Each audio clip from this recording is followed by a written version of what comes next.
Welcome to this explainer. Today we're diving into a story that has literally haunted historians, baffled archaeologists, and captivated imaginations for over 4 centuries. We are going to explore the chilling atmosphere and the incredibly high stakes of America's first great mystery, the lost colony of Roanoke. I want you to just pause for a second and really imagine this scenario. How does an entire settlement, 115 men, women, and children, completely disappear without a single trace, right? We aren't talking about one person wandering off and getting lost in the woods. We are talking about a whole, vibrant community, a brand new society, just gone, wiped entirely clean. Arrival in the New World.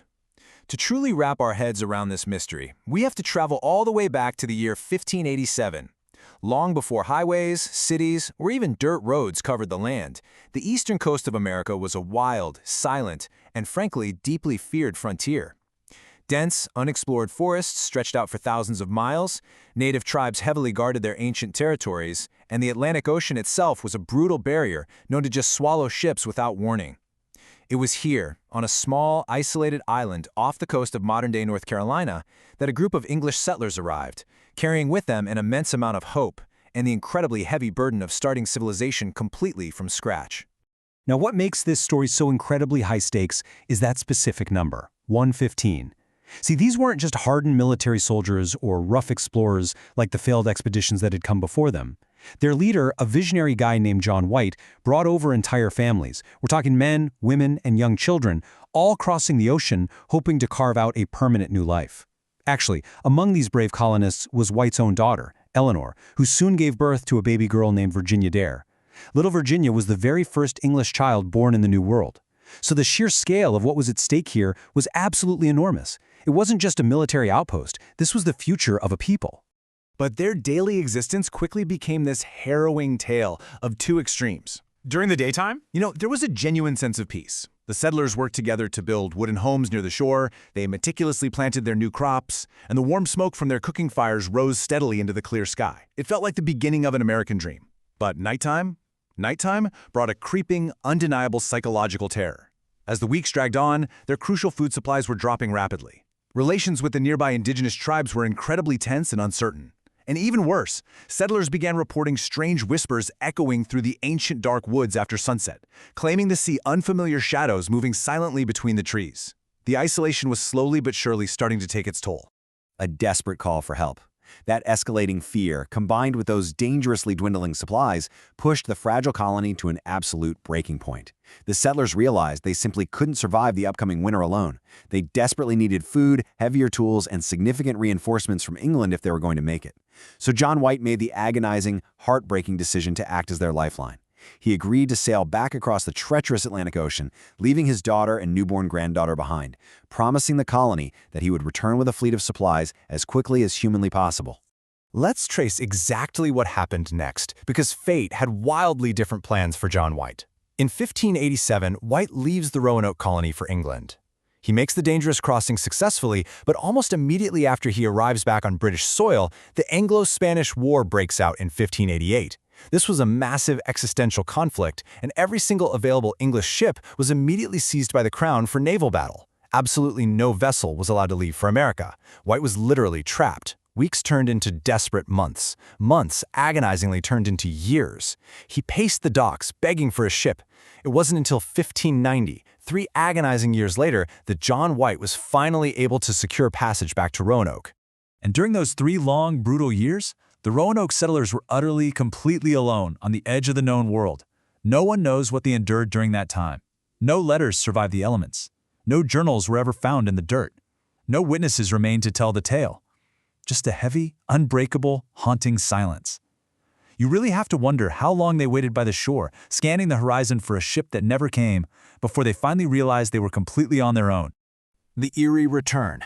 I want you to put yourself in John White's shoes for a moment as he makes his return. It is now 1590. His ship is finally approaching the familiar island after 3 years of profound guilt and worry. He's standing on the deck, expecting joy, expecting celebration, and hoping to finally hold his granddaughter, Virginia, who would be a toddler by now.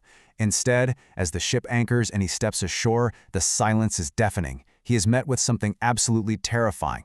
The entire colony was completely empty. The settlement looked utterly abandoned. But it wasn't just a matter of people being out in the fields. The houses themselves had been completely and deliberately dismantled. Heavy tools and everyday belongings were simply missing. Walking into the center of the colony must have felt exactly like walking into a massive, hushed true crime scene. There were no people greeting him at the shore, no smoke rising from cooking fires, no scattered debris from a hasty retreat, and absolutely no human sounds coming from the village. It was a complete ghost town. But what makes this discovery so incredibly inexplicable is what they didn't find. If there had been a massacre, there would be evidence, right?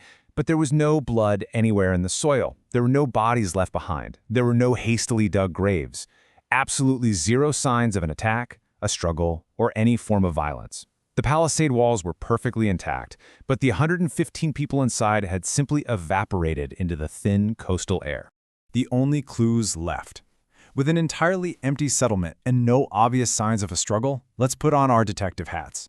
What were the only clues left behind to point John White in the right direction? In an era way before modern forensics, he had to rely purely on his eyes and a desperate hope that his family had left him some kind of message. After frantic searching, he found one single, cryptic word carved deeply into a sturdy wooden post: CROATOAN. And just a short walk away, the letters CRO were also found carved into the bark of a nearby tree. Now, this wasn't some random scribble. CROATOAN was the name of a barrier island just 50 miles south down the coast, an area inhabited by a Native American tribe that had previously been friendly to the English. The absolute crucial point here revolves around a brilliant, pre-arranged code White had established with the settlers before he originally left for England 3 years prior. They had explicitly agreed that if they were ever forced to move to a new location, they would carve their destination into the trees or doorposts so he could track them down. But more importantly, they agreed on a distress signal. If they were in sudden danger or being forced to leave against their will, they were supposed to carve a Maltese cross right beside the message. Well, as White frantically examined the wood, there was no cross found anywhere at Roanoke. This heavily, comfortingly suggested to White that his family and the rest of the colony had moved safely to CROATOAN Island on their own terms. White must have felt a massive, overwhelming surge of hope. He genuinely believed his family had relocated for safety and were waiting for him, just 50 miles away. But before a full rescue search could even begin, nature violently intervened. The skies darkened, the wind howled, and a massive, violent hurricane-force storm rapidly approached the coast, threatening to tear his fragile wooden ship to splinters. A violent storm forced the ship to leave before a full search could begin. The captain, fearing for the lives of his crew, pulled anchor and fled immediately. They were blown back out to sea. White was pushed away from his family forever, and just like that, the trail went entirely cold. He would never see them or North America ever again. Centuries of unsolved theories. That brutally cold trail has resulted in over 400 years of unsolved theories. Brilliant historians, dedicated archaeologists, and eager treasure hunters have all tried to piece together this enduring enigma. The result is a fascinating, deeply compelling mix of hard historical science and chilling local folklore that continues to capture our collective imagination. This divide in how we try to explain the unexplainable really comes down to two very different paths. On one hand, we have highly logical historical theories. Perhaps the starving settlers peacefully integrated and blended into the friendly native CROATOAN tribes and simply survived as part of their community. Maybe they tried to sail back to England on small boats and were lost at sea. Or perhaps the dark reality of disease, starvation, and isolation quietly drove them to their demise. On the other hand, you have the local legends that are still whispered today by locals and tourists alike. These are stories of dark forest spirits, ghostly pale figures seen wandering the foggy coastline at night, and visitors who swear they can still hear the faint sounds of English children crying in the dark woods when the wind blows just right. Now, to be fair to the rigorous scientific process, modern excavations over the last few decades have given us a handful of vital, tangible clues. Archaeologists digging in the surrounding islands have actually unearthed pieces of 16th century English pottery, heavily rusted metal tools, and tiny fragments of European weapons hidden deep in the soil. But let's be incredibly clear about what this evidence actually means. While these tiny fragments absolutely prove that the settlers existed and perhaps moved around the coastal islands, completely shattering the idea that they just vanished into thin air, absolutely nothing has fully explained where all 115 people ultimately ended up or what caused their final days. The mystery remains entirely, frustratingly, unsolved. Which brings us to a final thought for this explainer. As the quote goes, More than 400 years later, the lost colony of Roanoke remains one of America's greatest unsolved mysteries, and somewhere in the forests of North Carolina, the truth may still be hiding. It really makes you wonder, doesn't it? What truly waited for those families in the ancient, unforgiving wilderness when the food finally ran out? Did they successfully escape into a new, blended life with the local tribes? Were they betrayed and silenced? Or did something far darker happen out there beneath the canopy of the trees? We may never know for sure, but the obsessive search for the truth continues to this day. Thanks for joining me on this deep dive. Keep questioning, keep learning, and I'll catch you in the next explainer.